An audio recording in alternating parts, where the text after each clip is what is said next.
what is going on, guys? It's Aaron here with the Rookie Geek. I am coming at you today with a video that just to cover the news of the week. I feel like a lot of stuff happened this week. Lately, with the exception of WandaVision and Falcon Winter Soldier and all that, there really hasn't been a lot to talk about to compile into enough to make a video, in my opinion. This week it just kept happening, new stuff all the time. So I just thought I'd cover some of the big things. The first thing I'll go, everything, I have something about Star Wars, I have something about DC, I have some stuff about Marvel. That's why I got a little bit of everything going on in the background here. So we'll start off with Star Wars. Jon Favreau came out this week and said that he wanted more control over the Star Wars universe. Up until now, I think the big contributor, like the Kevin Feige-ish, I guess. I don't really want to put Kevin Feige's name on that, but I think it's been Kathleen Kennedy, who, from what I remember, was actually handpicked by George Lucas to take over and run Star Wars. In my personal opinion, with the exception of, I didn't mind Solo so much. I thought it was a pretty good movie. And then Rogue One was fantastic. I think everybody agrees that Rogue One is pretty great.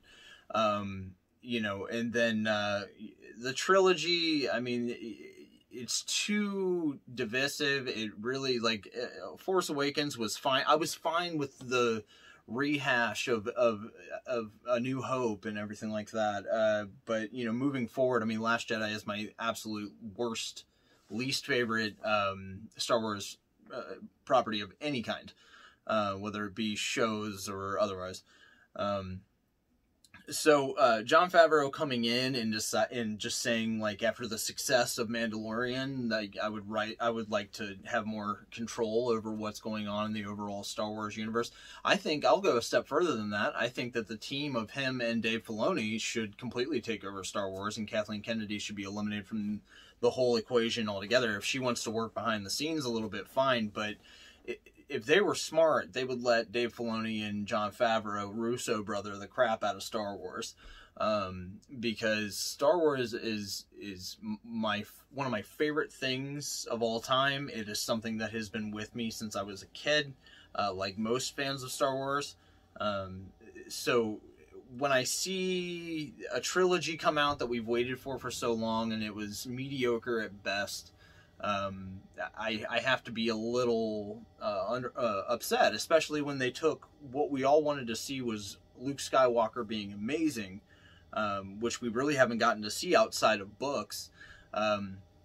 You took that from us by giving us a grumpy Hobbit. Now, I could understand giving us the jaded Luke Skywalker, but I think at some point you should have a flashback or something, just maybe something to show how awesome he was at one point, when he was full-on Jedi Grandmaster, but they didn't go that route, and Dave Filoni and Jon Favreau gave us that in the season finale of Mandalorian Season 2.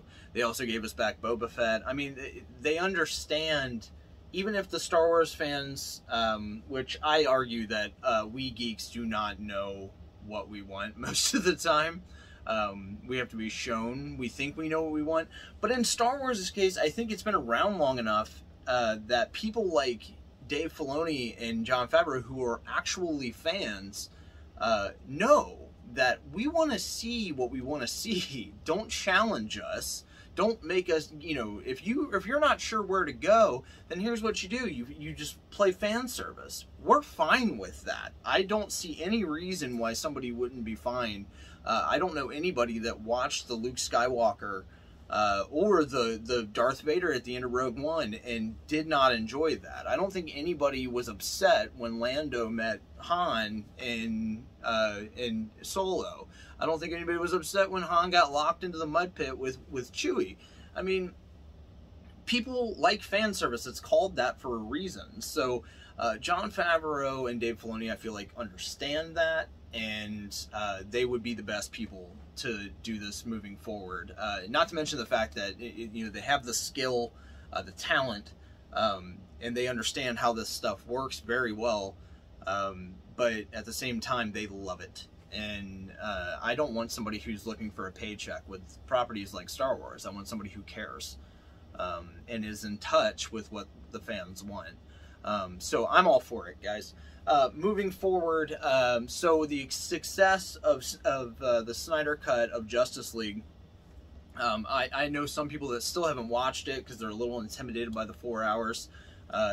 If anybody's unaware, the 4 hours is actually broken up into 7 parts, some of which are only like 23 minutes. The other ones are, you know, 45 or so. I think the longest is 53.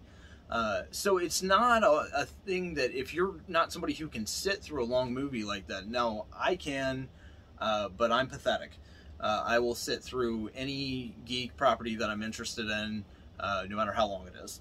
So, but I understand people aren't always like that. People are also busy, and they have more important things in their life than having sit down and watch a 4-hour movie. So there's 7 parts. So you can break this up. You can treat it like binging a season of a show. You know, it really works out.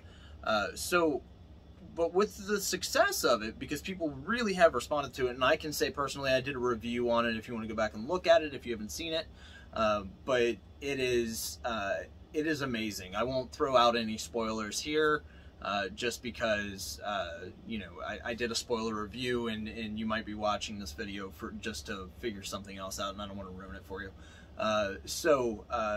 You know, with the Snyder Cut doing so well, everybody's really clamoring to get the Snyderverse back up and running. I think that I'm of two minds on this. I think, one, it's a good idea to capitalize on popularity, and you know, also live and learn. You know, hopefully Warner Brothers has now learned, you give somebody the creative wide berth to make sure that they can be creative, and when they love something the way Zack Snyder loves DC, let them do what they're gonna do, and then, you know, just give your critiques, but you gotta let them do what they're gonna do. You can't go in and post-production and destroy everything, and I think they've learned that now, if nothing else, the way Fox, I think, did with Deadpool. But the news is that Warner Brothers is not gonna go forward with this. Now I see a huge fan campaign on Twitter, especially for Restore the Snyder Cut. Another small group of people that are wanting now an air cut for Suicide Squad.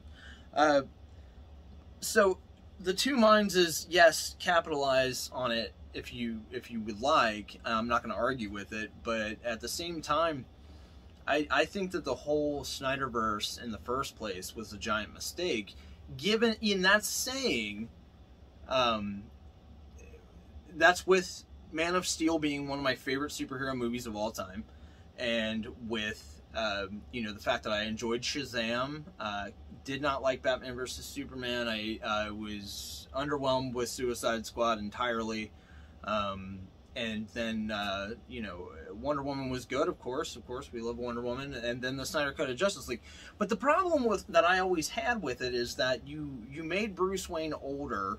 You made him older than Superman by a fair amount, and with that you can only tell a handful of stories, and it's just not, I mean, you could have done something with it, but I feel like Warner Brothers was trying to play catch up when they never should have. They should have played the long game the way Marvel did, build a universe, get everybody to love the individual characters, and then move in and do a team-up movie. But instead, they decided that they wanted to just, you know, go right into Batman versus Superman. I was completely against that from the start, but I don't need to be on board with the premise as long as the execution is good, which I would argue it has been touch and go.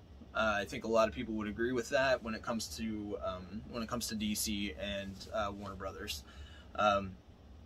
So I would say I'm mildly disappointed because I was very intrigued by the Snyderverse, or by the Snyder Cut.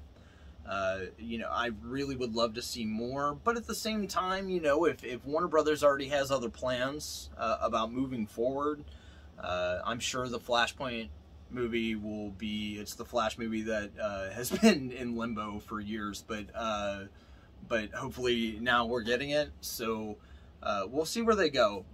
But obviously they have something else in mind if the Snyderverse is not really where they want to go, regardless of the fan reception for the Snyder Cut. So let's move over to Marvel. Just a quick thing, they really haven't been sure about what to do with Black Widow. It was supposed to come out almost immediately when the pandemic started. So they ended up pushing it back, and then pushing it back again, and then again, and then again. All the while, we had all these movies being released on streaming services, and so naturally, everybody's like, why don't you just release Black Widow on streaming service? And the answer to that is very simple. They don't make money, immediate money, putting a movie like that out. All you're going to do is attract people towards your streaming service. So with Warner Brothers, they're doing the long game with that. Let's do a whole year of releasing theatrical cuts for 1 month on our streaming service. I think it's great. It's a great experiment, and you know, if it doesn't work, then Warner Brothers is just out, you know, millions and millions of dollars, maybe billions. But we'll see what happens there. You know, but with Black Widow, they kept moving it back, and then it was set for a theatrical release date in early May. And then now it has been moved to July, as well as all the other stuff. I did a video on what was happening with the 2021 lineup of Marvel shows and movies, and the beginning of 2022 as well. So if you want to go look at that, please do. But keep in mind before you watch that everything has been moved just a little bit. I believe that Shang-Chi, now Black Widow is going to be released in July 7th, I believe. Shang-Chi was in July. I think it has been moved to September now. And then the Eternals has been moved to November, and then so forth. So everything has been pushed back a little bit. But the good news is that when they release Black Widow in the movie theater in July, they are also releasing it on their streaming service. So as much as I miss the movies, I'll take them the way I can get them. And if I can get them on a streaming service from the comfort of my own home, then that's fine. But when movie theaters really start opening up and life starts to get back to normal, I do not see me hesitating to go to a movie theater. I absolutely love going to the movies. So, you know, going back to DC now, there was a casting, and there is a hero from the DC universe, very powerful, and his name is Dr. Fate. Dr. Fate is exactly what it sounds like, but basically, think of it like whoever possesses Mjolnir has the power of Thor. Think about that to the next level. With him is whoever has the helmet. They have the power of Dr. Fate. Now, there's been various Dr. Fates in the comics and everything. I'm not a giant Dr. Fate fan, but he is a very neat character. He is a character, though, that if you know him, he would be a very hard character to think of who you would want to play him. Now, they have casted now Pierce Brosnan. So James Bond himself is going to be Dr. Fate. I don't want to undercut Pierce Brosnan at all, but he has that gentlemanly quality that you would want out of Dr. Fate, but I don't know that he necessarily can have that stone cold demeanor. But I don't know. I'm on the fence on whether or not I perfectly love the casting, but it could be worse, man. I mean, that's a really good person to get lined up for a superhero movie. I'm actually surprised that they could even get him. But I wouldn't see any reason why he would do a bad job. I don't think I've ever seen Pierce Brosnan in anything and just been underwhelmed or unhappy with his performance. He's usually pretty great. You know. So, guys, that is really it for the week. So, just a few things, and I just wanted to get them all out of the way in one video. You know, and you know what? I might even start doing this in the future, just because there's so many things that are going to be coming out in the future, and so many casting news, and so much casting news and everything.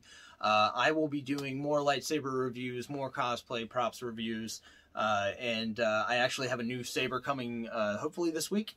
And I'm hoping to do an unboxing. I tend to not do them just because I am too excited to open the box to wait. So really, it is just that simple. Okay, guys, well, that is it. I am Aaron with the Rookie Geek. Please like and subscribe, and I will see you guys next time.